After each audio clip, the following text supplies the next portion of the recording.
Rengo, el poder de creer.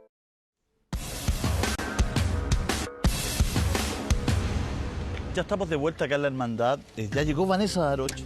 Estaba muy cerca de nuestro canal, en San Joaquín, donde vive Mitzi con Huayquipán. Ya vamos a tocar ese tema, Vanessa, pero acabamos de ver el trabajo que hiciste, la nota con Francisca Merino, que no dejó de impactar a nuestro público, a la gente que está mirando y a nosotros también. ¿Cómo lo sentiste? ¿Cómo lo viviste? La verdad es que al llegar y ver a Pancha, sentí al tiro la pena que tenía ella.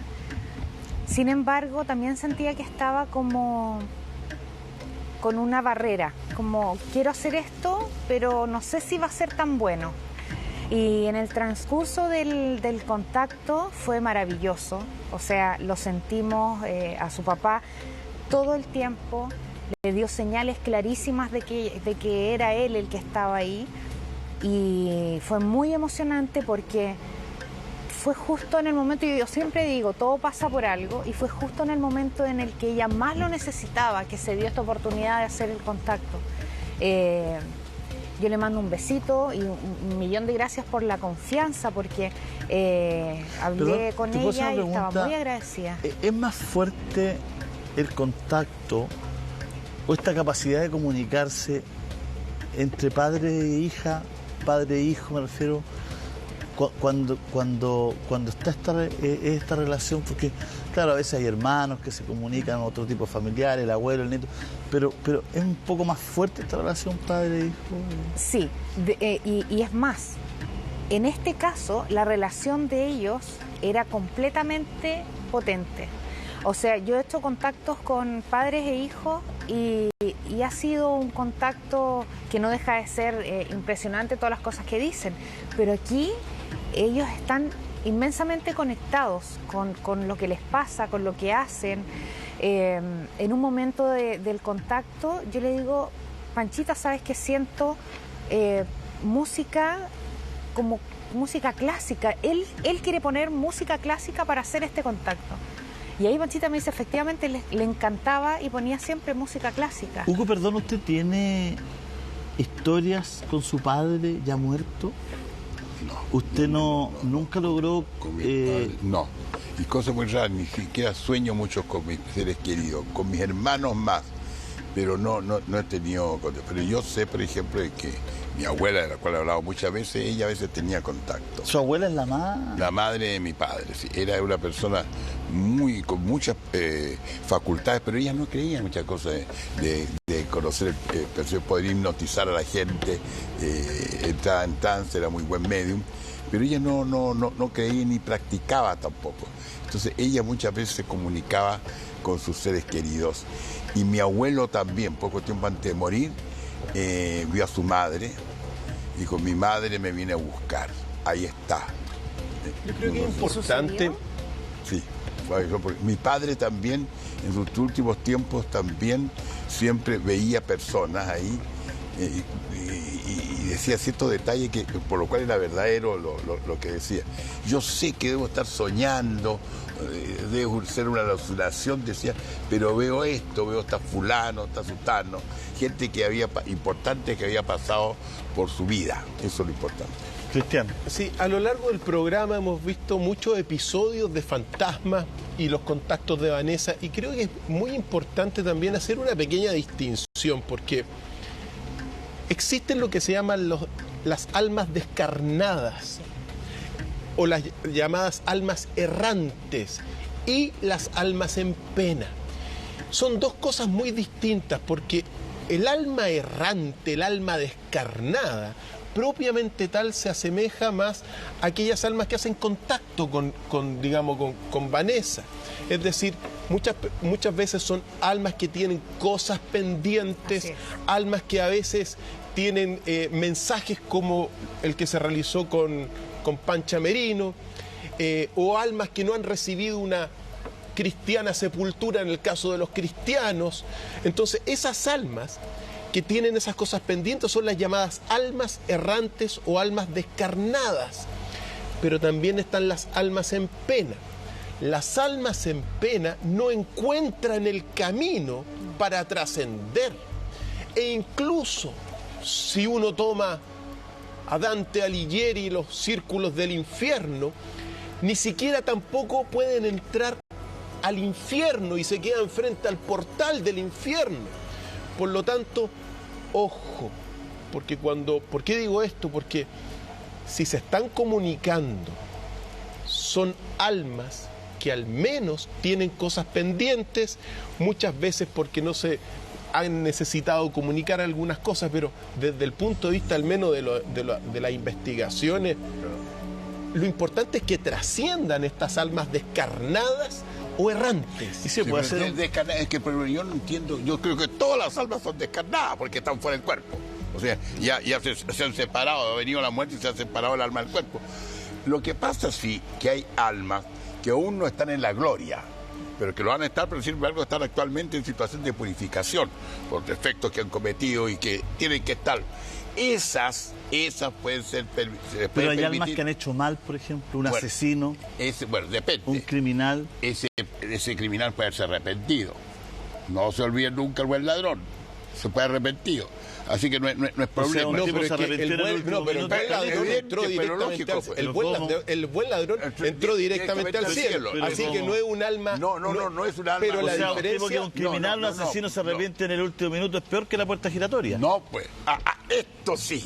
Peor que la puerta giratoria. No se enoje conmigo, es que usted, mi distinguido don Julio, anda condenando a todo el mundo. No acepta indulto, no acepta amnistía, no acepta el que haya atenuante en los delitos. Es partidario poco menos que la pena de muerte al primero que encuentra en la calle. No, pero es que yo siento que tiene que haber algún tipo de juicio final. Evidente, hay juicio mucho personal. Juicio. Por eso son primero, las almas. El juicio, hay el juicio de esa persona. Ya, pues, pero esa persona es que depende del grado. Mire, depende del grado de cómo ha respondido a la gracia de Dios. Puede ser tan grande el arrepentimiento. Por eso el mismo Jesús dijo, hay más alegría en el cielo por un pecador arrepentido que por 100 justos que no necesitan arrepentimiento. O sea, en el fondo es como la oveja descarriada. La alegría del pastor que recoge la oveja descarriada, incluso abandonando las otras 99. Entonces, eso es lo importante. Pero eso no te da impunidad en la vida. No, tiene impunidad. No hay impunidad. ¿Cómo? Porque esa persona... Pienso en los curas pedófilos, por ejemplo. Pienso en los curas pedófilos, por ejemplo, don Hugo. Sí. Pienso en los curas pedófilos, por ejemplo, que manejan al dedillo lo que usted dice. Sí. Y hacen mal, cometen mal, abusan, por ejemplo, de menores. Sí. Y no lo voy a poner en la iglesia chilena, lo pongo en la iglesia norteamericana, por ejemplo. Sí. Hubo una Esos película... no tienen perdón. Esos ni siquiera pueden entrar, ni siquiera al purgatorio. Esos se van directo al infierno. Yo pienso, todos. Y digo, pongo por caso a esa congregación que tapó aquello, ¿no es cierto? Que desató esta película que digo que se ganó un Oscar. Esa gente, si se arrepiente en el último minuto, va al reino de Dios de inmediato, hay un juicio, se paga en la tierra de alguna manera. Disculpe que lo metáis, pero yo necesito respuestas. Cuidado, también esas personas, aunque se arrepientan, van a estar en una situación de purgatorio durante mucho tiempo también. ¿Qué es lo que es situación de purgatorio? O sea, las personas que tienen que purificarse por los pecados, purgar por los pecados que han cometido, aunque se hayan arrepentido y hayan muerto en gracia de Dios. Hay almas... A la larga van a entrar al cielo. A ver, momento. No nos pongamos a defender lo indefendible que son la pedofilia. Pero primero que nada, ni siquiera... Pero cuidado, no. Entonces también podríamos hablar de los asesinos contra los derechos humanos también. Pues. Mira, no cambiemos el tema. Aquí hay una cosa. Al diablo lo que más le gusta es la inocencia. Sí, señor. Pero si hay y los curas pedófilos atentan contra la inocencia. En primer lugar, ¿por qué se habla de curas pedófilos cuando hay pedófilos de toda clase y de todo tipo de personas? ¿Por qué? Solamente parece que el requisito para ser pedófilo es ser cura. Evidentemente el tema más sensible. Yo creo que sobre eso... El tema más sensible es la pedofilia en la iglesia. Pero no hablemos todo al mismo tiempo. Pero decir, momento. Tienes la palabra, Cristian. Tienes la palabra. Déjame decir una cosa. Respecto de la pedofilia, esas almas están operadas directamente del lado oscuro. Esas almas ni siquiera se van al purgatorio, sino que se van directamente a los círculos del infierno. Eso no hay que perderlo no hay que perderlo. porque lo que se está atentando es contra la inocencia. Y la inocencia, eso es divino. Y lo que más busca el diablo es la inocencia. Así que ni al purgatorio ni a ninguna parte esas almas se van derecho al infierno. Afortunadamente, quien juzga las almas de Dios y no el doctor Fay. Yo creo que lo primero que hay que hacer desaparecer, porque me parece un atentado a nuestra condición humana, es el voto de castidad. Yo creo que eso es lo primero que hay que hacer desaparecer. Pero perdóneme, si el voto de castidad fuera la causa de la pedofilia, estaría de acuerdo con usted. Pero hay personas que practican pedofilia. El origen de la es un factor que suma la castidad. ¿Cómo le puede uno exigir a un ser humano que sea casto? Pero un momentito, perdóneme. Son votos. La en el persona, fondo, la castidad es un voto, es una decisión. Hablemos de uno, hablemos de uno. Sí, Hablemos de uno. Como una Perdón, decisión. perdón, hablemos de uno. Pero el problema es el siguiente, que en los que practican la pedofilia no son todas las personas que guardan castidad, que tienen voto de castidad. La enorme mayoría no son ellos. Es una mínima parte de sacerdotes y nosotros hemos generalizado.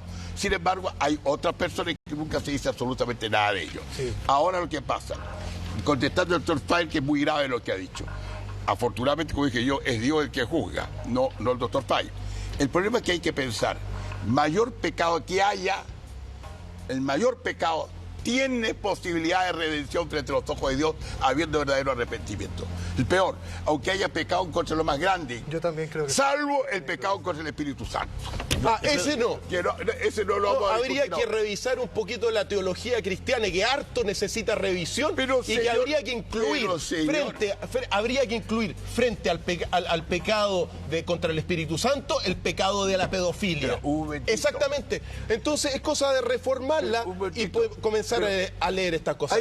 Pero hay cosas imperdonables. Pero es que el problema, usted no se puede transformar en juez poco menos que de la humanidad. No, pero yo le puse el tema porque hay una condición de poder.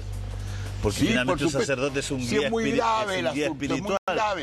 Se aprovecha de la nobleza y del sometimiento de otra persona. Supuesto, muy grave, y se lo planteaba por el caso precisamente, por este caso que habíamos, porque como usted dijo, porque este tema yo lo puse a colación en la mesa, pido disculpas si generó algún tipo de desencuentro en la hermandad esta discusión, pero yo lo puse en la mesa por el tema de que yo sentí que alguien se arrepentía, que se iba al tiro. Yo creo que tienen que haber pasos intermedios. Claro, pues. Aunque se arrepiente, hay paso intermedio. Como dice usted. No, por ejemplo, discúlpeme. Creo que es misterio es un misterio. Después de lo que pasó con el buen ladrón, yo ya creo que cualquier este tipo de cosas. Es que el buen ladrón es Dios que juzga. Antes que nos enojemos de nuevo. El Dios que juzga, no tú, hombre. Antes que nos enojemos de nuevo, yo pregunto algo. Yo pregunto algo. ¿Cómo jueces los que juzgan acá? Hay algo que tienen que saber, y es que las personas que han hecho daño en vida, asesinado, violado y todo, nunca mueren como simplemente mueren. Siempre son enfermedades catastróficas, siempre mueren postrados, siempre son muertes de enfermedades larguísimas. Perdón. Ahí también Vanessa, están pagando. Antes de purgar es te quiero hacer están pagando en vida. Te quiero hacer una pregunta. Por ejemplo, hay un asesino en el caso de Viviana Hegel. ¿Tú crees está que él pagando? está pagando? No, yo lo que te pregunto es, si él quisiera hacer un contacto con Viviana Hegel por intermedio de un medium, ¿él podría hacerlo? Sí. ¿Es Viviana Hegel la que elige atenderlo o no atenderlo? Sí. Contéstame a la vuelta, vamos a ir a un corte comercial. Vamos a volver.